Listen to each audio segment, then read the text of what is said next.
Students, my name is Wabararum Petang. I'll be taking you guys through BGCSE Religious Education, and in today's lesson we're going to be talking about African traditional religion in Botswana, which is also termed ATR. We're going to start by talking about the nature of ATR, the qualities of ATR in Botswana, ways in which ATR expresses itself, then we later on talk about sacred objects and places, then lastly taboos and African traditional religion. Starters, we are going to talk about nature of ATR. It is a product of African culture. It was born in Africa and it is practiced in Africa. It's transmitted through word of mouth from generation to generation. That is, there is no quite a formal way of transmitting ATR to different people. They don't use any writings or anything. It's just by word of mouth. You can share it with your grandkids and your parents. It just depends on whom shares that religion with you. ATR believes in ancestors. They believe in ancestors, which they call badim. They believe that when people die, they turn into ancestors that you can communicate with, and they can guide you or try and help you out when you have some problems. Then ATR is found in the rites of passage, which mark transitional process of individuals from one stage of development to another. Rites of passage, we are talking about the stages of life from birth up to death. Then again in ATR there is no set aside date for worship. That means that they don't have, unlike in Christianity where they worship on Saturdays and on Sunday, they don't have that specific date of worship. They can just go and visit the traditional doctors, the rulers, at any time they feel like going to visit those people. When you have a problem, you can just go and visit your traditional doctor. Then we move on to the qualities of ATR in Botswana. How can you identify African traditional religion in Botswana? What can you see and say, no, this one belongs to ATR? First, they believe in one God. They believe in one God, which they call Modimo.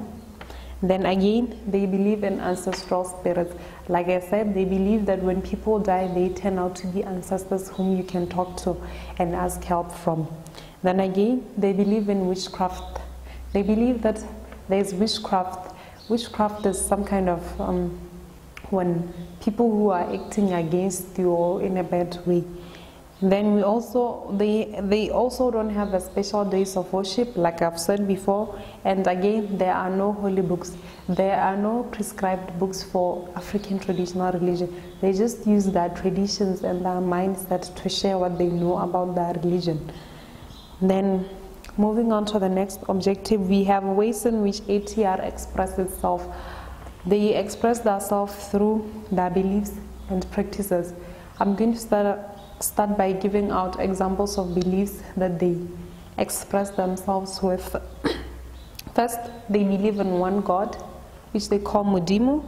They also believe in ancestors and in spirits. They believe that there are some spirits. It just depends on what kind of a person you are. They might be bad or good spirits.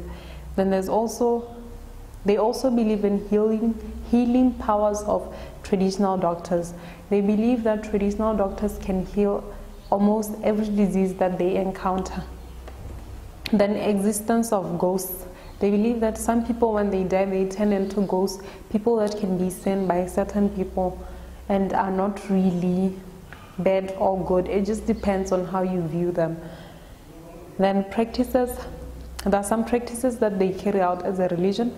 For example, they have bokhadi, which is some kind of paying out of maybe cattle or money to the wife's family, so that the husband can some kind of own that lady as their own or part of their family.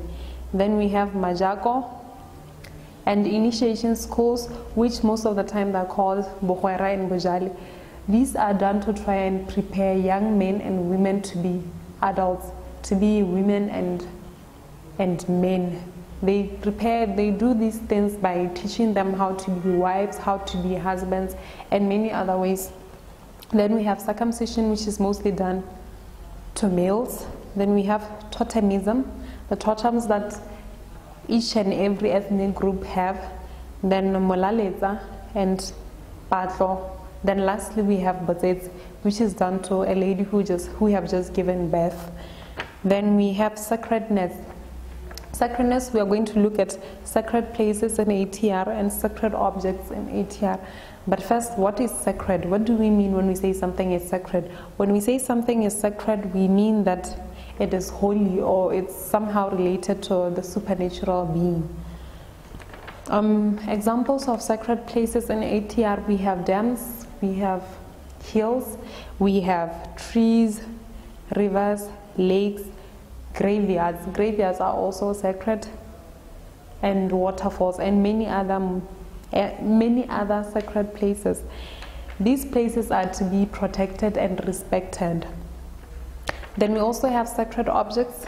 Examples of sacred objects, we have divining bones, which are called ditaola. They are used to promote good health and sometimes to help people gain wealth. Then again we have siditsi, which is used for purification. Then situlo sa kgosi, which is only to accommodate the kgosi. It is believed to accommodate people with power, so nobody should sit on that chair unless you are the chief. Then taboos associated with sacred places, objects and plants. Taboos are principles which forbids people from doing certain things. Sometimes things that are bad or sometimes that are not allowed. Breaking a taboo entails punishment in the form of social ostracism. Social ostracism is an act of ignoring and excluding individuals. Then again, it can lead to misfortune or sometimes death. You might end up dying if you disobey or break a taboo. Then taboos vary from one ethnic group to another. For example, sacred animals like a python.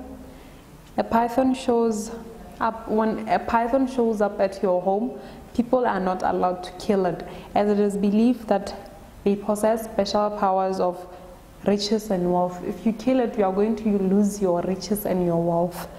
Then again, a widow is not allowed to pass through animals such as goats and cattle before applying prescribed traditional medicine, which is called moroga or morola.